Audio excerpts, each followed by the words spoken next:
ഓം gum ഗണപതയേ നമഃ.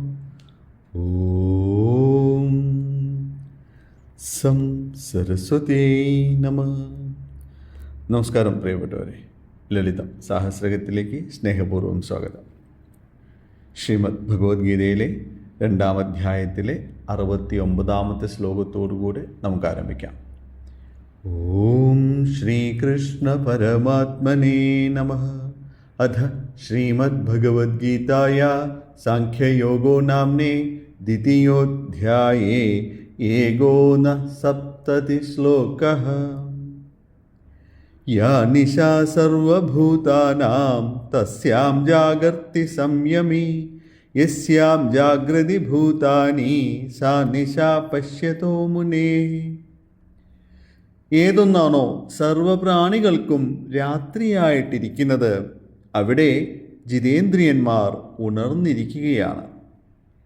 ഏതൊരു വിഷയാനുഭവത്തിലാണോ സർവപ്രാണികളും ഉണർന്നിരിക്കുന്നത് അവിടെ സത്യദർശിയായ മുനി രാത്രിയായിട്ട് കാണുന്നു.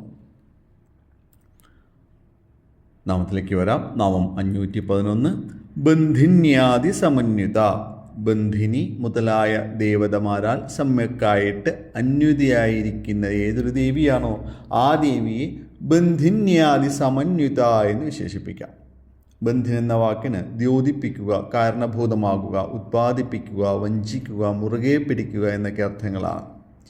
ഈ നാമത്തിനെ ബന്ധിന്യാദി സമന്വിത എന്നും എഴുതി കാണിക്കുന്നുണ്ട്. അപ്പോൾ പറയുമ്പോൾ അത് എത്രമാത്രം എഫക്റ്റീവ് ആവുമെന്നും അറിയില്ല. ഒന്ന് ബന്ധിനിയും മറ്റേത് ബന്ധിനിയും, അതാണ് വ്യത്യാസം.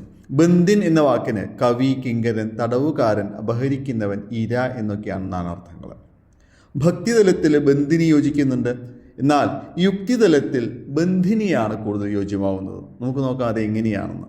കാരണം മേധസ്സാണ് നമ്മുടെ വിഷയം, അല്ലേ? ആ മേധസ്സിനെ മാംസവുമായിട്ട് ബന്ധിപ്പിച്ചിട്ടാണ് ദ്യോതിപ്പിക്കേണ്ടത്. എന്നാൽ മാത്രമേ അതിന് പ്രസക്തിയുള്ളൂ. അതുമാത്രമേ ശരീരത്തിനെ പോഷിപ്പിക്കുകയുള്ളൂ. അങ്ങനെ ബന്ധിപ്പിക്കുന്നതിനെ ബന്ധിനി എന്ന നാമത്താൽ വിശേഷിപ്പിക്കുകയാണ്. ബന്ധനം മുതലായ ശക്തിവിശേഷങ്ങളാൽ സംഭാവന ചെയ്യപ്പെട്ടവൾ എന്നാണ് സംവേദനം. അത് ഭക്തിയിലൂടെ നമുക്കെടുക്കാം. മധുപ്രീതിയുമായിട്ട് ബന്ധപ്പെടുത്തുമ്പോൾ സ്നേഹം മുതലായ വികാരങ്ങളാൽ ബന്ധിതയായിട്ടുള്ളവളാണ് ആ ദേവി. ഏതൊരു വ്യക്തിയും ബന്ധിക്കപ്പെടുന്നത് സ്നേഹപാശത്തിലാണ്, അല്ലേ?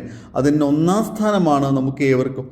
കൊടുക്കുന്നില്ല എങ്കിലും കിട്ടണമെന്ന് ആഗ്രഹിക്കുന്നത് സ്നേഹം മാത്രമാണ്. അങ്ങനെയുള്ള സ്നേഹം നമ്മിൽ കുടികൊള്ളുന്നത് മനസ്സുള്ളത് മൂലമാണ്.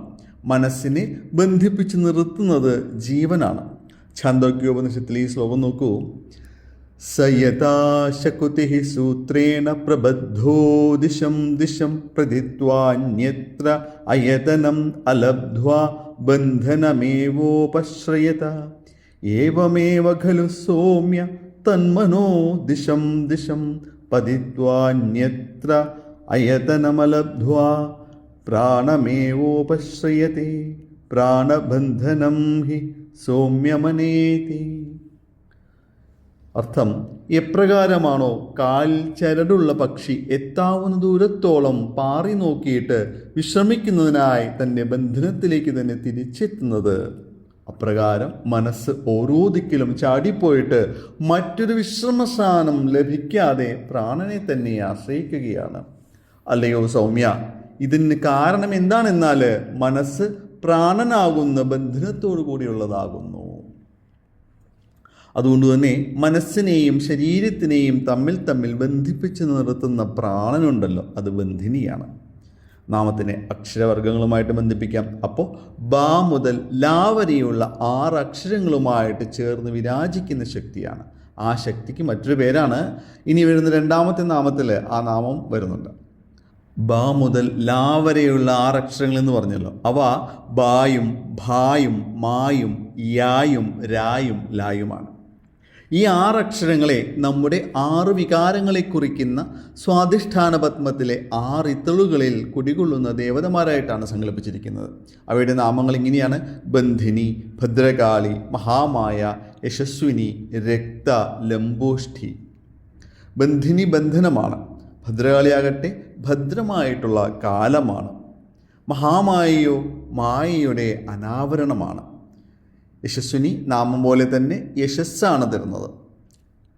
രക്ത എന്നാൽ രാജസിക ശക്തിയാണ്. ലംബോഷ്ഠി ജ്ഞാനകുതൂഹലമാണ്. ഇവയൊക്കെ സമ്യക്കായിട്ട് അന്വിതമായിക്കൊണ്ട് വിരാജിക്കുകയാണ് ആ പത്മത്തിൽ. നമ്മുടെ ധാതുവിസ്താരങ്ങളിൽ ഓരോരോ അക്ഷരവർഗങ്ങളും ഓരോരോ തലങ്ങളിലാണ് വിന്യസിക്കപ്പെട്ടിരിക്കുന്നത്. സംവൃത, വൃത, ആവൃത, സമന്വിത എന്നിങ്ങനെയാണ് അല്ലേ? ആ നാമം ചൊല്ലി നോക്കുമ്പോൾ മനസ്സിലാവും അത്. ഈ ബന്ധിനിയായിട്ട് വിശേഷിപ്പിക്കുമ്പോഴോ കവിത്വം മുതലായവ പ്രദാനം ചെയ്യുന്ന അക്ഷരദേവതമാരാണ് എന്ന് കാണാം. നാമം അവസാനിപ്പിക്കുകയാണ്. സ്നേഹസ്വരൂപങ്ങളെ തിരിച്ചറിഞ്ഞുകൊണ്ടായിരിക്കട്ടെ നമ്മുടെ നാമം പൂർണ്ണമായി തീരുന്നത്. നമസ്കാര ശബ്ദം ഓം ബന്ധിന്യാദിസമന്വിതായൈ നമഃ. നന്ദി, നമസ്കാരം. സർവം ജഗദംബാർപ്പണമസ്തു. അന്യഥാ ശരണം നാസ്തി ത്വമേവ ശരണം മമ. തസ്മാത് കാരുണ്യഭാവേന രക്ഷ രക്ഷ മഹേശ്വരി.